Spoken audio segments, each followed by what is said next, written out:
And just like that, once again, we are back up to 4.4% on the 10-year Treasury.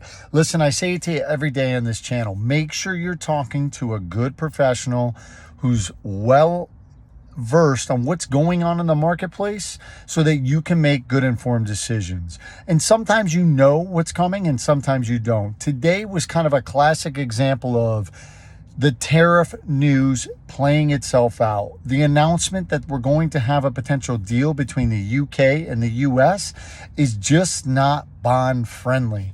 Any type of news where we're going to get clarification on what's going to be with these tariffs is going to be something that's going to be bullish for the markets.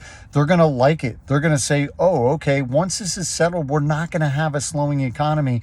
We need to revert our attention back to inflation.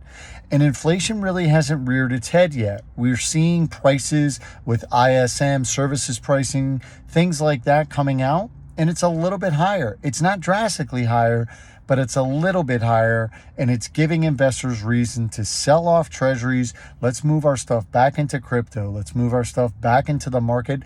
And that's exactly what we're seeing.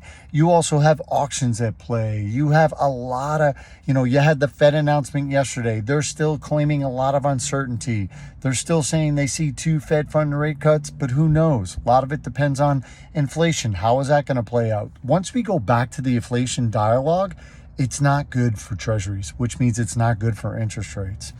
All right, y'all, we're closing the day on a bad note, a higher note for interest rates. Once again, this is Kevin Weedmark, aka The Mortgage Mouth. Make sure you give a subscription to the channel so you can be in tune with what's going on every day. And I stress it all the time.